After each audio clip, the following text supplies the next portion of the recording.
سلام. امروز میخواییم براتون راجع به نوشیدنی ها توضیح بدیم. فرق بین نوشیدنی هایی که بر پایه قهوه است.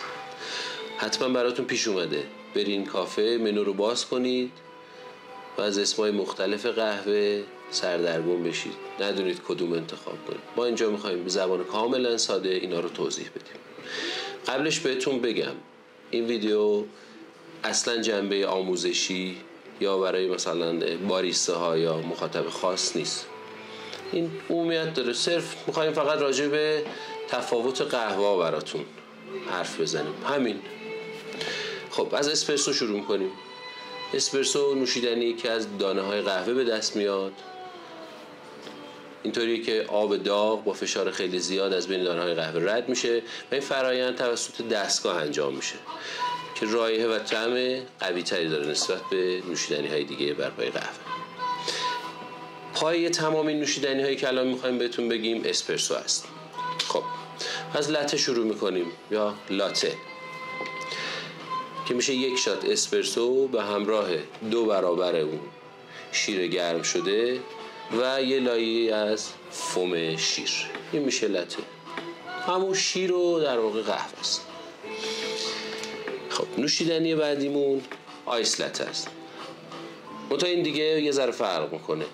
توی لیوان های شیشه‌ای بلند یخو میریزیم، شیر سرد و سر آخر یک شات اسپرسو. این چی؟ آیس لته. خب نوشیدنی بعدیمون موکاه که نوشیدنی خیلی پرطرفداره برای اونایی که دوست ندارن طعم تلخ قهوه رو، میخوان یه ذره شیرین تر باشه. همون لته خودمونه و همراه سس شکلات. همین.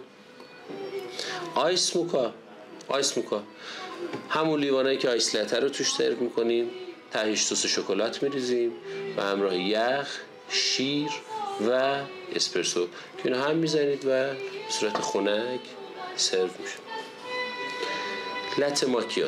لته ماکیاتو همون لته است، منتها توی لیوان‌های شیشه‌ای معمولا سرو میشه و فرقش بین حجم فوم شیرشه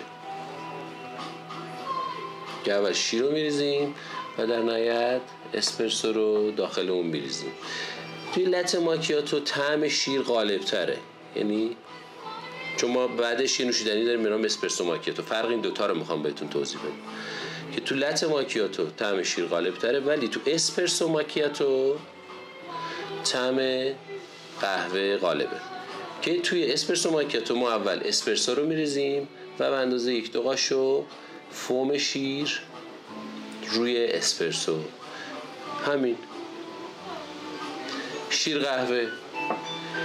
قهوه معمولا با قهوه ترک به دست میاد، یعنی با قهوه ترک درستش میکنن. شیر و قهوه ترک رو معمولا هم شیرین سرو میشه، با شکر قاطی میکنن و حالا اینو میتونین بخار بهش بدین یا روی گاز تو خونه هم میتونین اینو تهیه کنین. کوک اسپرسو یه نوشیدنی خیلی پرطرفدار و خیلی پر انرژی. یک شات اسپرسو توی لیوان‌های شیشه‌ای بزرگ به همراه یخ و کوکاکولا که اینا رو همه رو با هم قاطی میکنیم، میشه کوک اسپرسو. آفوگاتو 2 اسکوپ بستنی وانیلی که معمولا تو همون کاپای لته به همراه 1 شات اسپرسو روی اون، به همین سادگی 2 اسکوپ بستنی وانیل و 1 شات اسپرسو. حالا امریکانو 1 شات اسپرسو و آب جوش. آیس امریکانو لیوان های شیشه‌ای که توش پر یخه، آب سرد و 1 شات اسپرسو.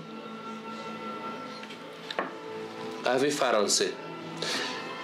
حالا من اینو آوردم برای اینکه گفتم شاید بعضیاتون آشنایی نداشته باشین با این. قهوه فرانسه معمولا تو این تهیه میشه، خیلی هم راحته.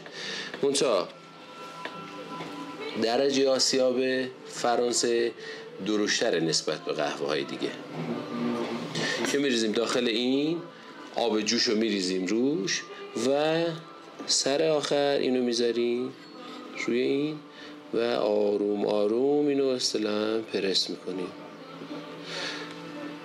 که به همراه یک شات شیر کنار این معمولا سرو میشه که از ساده ترین روش های دم‌آوری قهوه فرانسه است که به این وسیله میگن فرنچ پرس.